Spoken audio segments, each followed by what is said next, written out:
Love is in the Air. Written by Manhattanite. Read by Henrietta. Previously. Part 1. A Certain Heir. Helena has been released from the warehouse and has formed her own private company called Wells Corp in New York City. She's the CEO, Peter's in charge of security, Claudia is head of IT, Archie is the office manager, and her beloved Mrs. Frederick is the director of human resources. When Helena fires the person in charge of their legal department, Irene hires a young and promising lawyer named Myka Baring. Myka is there only a short time when she is called upon to help her boss out of a sexual harassment suit brought on by a former employee after a tryst. When Myka meets Helena, sparks fly, and the clash ensues. Helena Wells isn't used to people telling her that she can't do something. She makes life very challenging for Myka, while at the same time slowly finding herself being swept off her feet by the feisty lawyer. When Helena sets her sign on getting Myka, Myka isn't so easily swayed. She's trying to find her way now that she's out on her own. Things are complicated by the fact that Sam is in Myka's life, and Helena cannot dispose of him quickly enough. But Myka is about to tell Helena that the Brit might rule Wells Corp and maybe even the rest of Manhattan, but she's not going to rule Myka. It becomes a cat-and-mouse game, with Helena doing all the chasing. Even when Myka quits working for Helena and returns to Colorado, Helena follows her. Myka's world is turned upside down, and she refuses Helena's advances. It is only when Helena finally leaves does Myka realize this is the person she's been wanting for all her life. Myka finally does the pursuing and finds her way back to New York to tell Helena how she truly feels. Their connection begins anew as they begin to accept what everyone else knows about them, that they are destined to be together. Part 2. The Heir Apparent. Helena and Myka have come to a meeting of the minds, and Part 2 will take us through how they have a meeting of the hearts. Will Helena's past let her choose another one? The regents will put Helena to the test and thereby test Myka as well. We will meet more of the staff of Wells Corp and learn how they do everything in their power to help Helena and Myka be together. The warehouse is aware that Helena wants to choose Myka as her one. Helena, in a moment of desperation, had chosen Irene to be her one. But that was all before Myka arrived and stole her heart. Now that they are together, Helena wants to choose Myka. When the regents finds out about this, they came after Helena and take her back for breach of contract. The Wells Corp team join forces and sets out to rescue Helena after being bronzed again. Claudia will get them in the warehouse. Pete will be their muscles.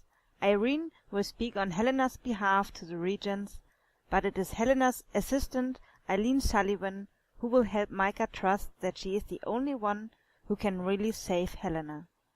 The warehouse itself will approve of the transfer of oneness from Irene to Myka and allow Helena to leave.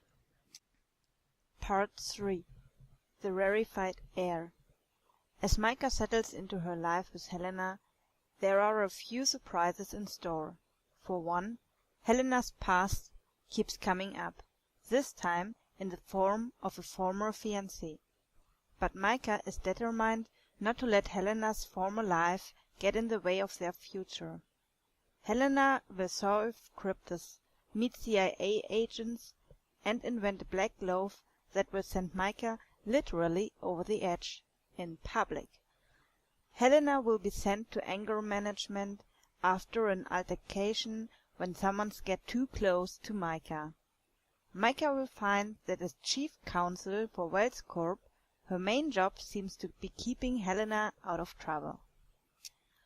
Lena hires interns from the Fashion Institute of Technology to staff Helena's wardrobe closet. The investment banker, Bridget Cummings, working for Helena, will make a move on Myka, but quickly realizes that Myka's heart belongs to Helena. She and Myka will become good friends. Helena may want to save Myka from harm's way, but it turns out Myka is up for the task of rescuing Helena from a gang of related incident in Central Park. And just when things look like they're settling down for our two heroines, the Barings visit for Thanksgiving. Helena does her best to charm them, as Myka slowly breaks it to them that she's living with Helena now. Part 4. The Unconditional Heir.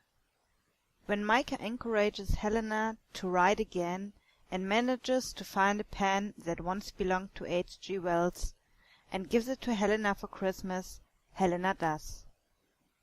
Once upon a time, on a tiny island in a grand metropolis, lived two people who were very much in love. From the moment Helena set eyes on the fair Myka, she knew she had never met anyone quite like her.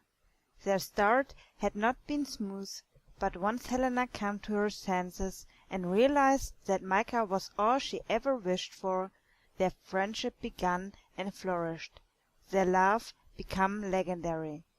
This is their story. The great H.G. Wells read to her most ardent admirer. And so, Part 4 tells how Myka blossomed in her own right, and Helena tempers her ways now that she has everything she's ever dreamed of. Helena prides herself on having a plan for everything.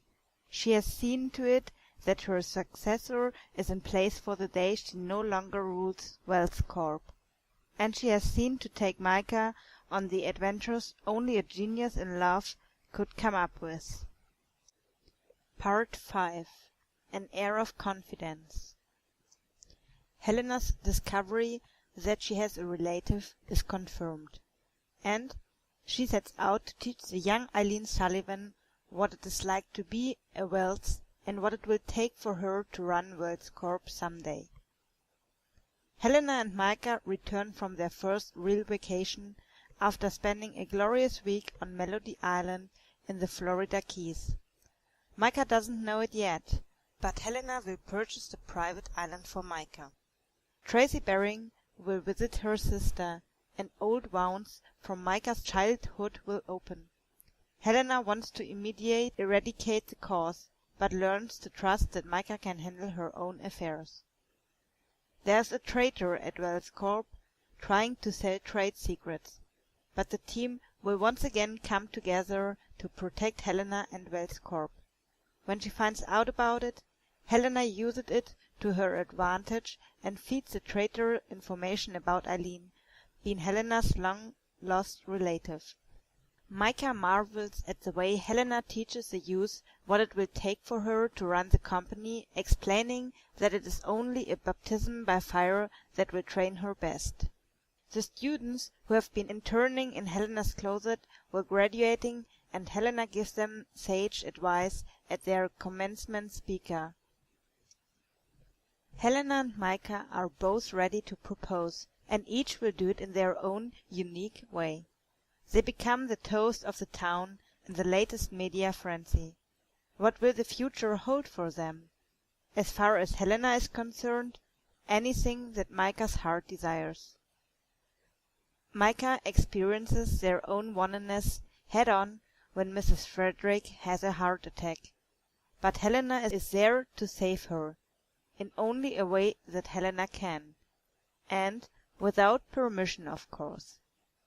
The new TV series about H.G. Wells will get a new director when the old one goes against canon, and the actresses who play the characters, Jamie Murray and Joan Kelly, will get the recognition they deserve in the form of Emmy Awards for their work.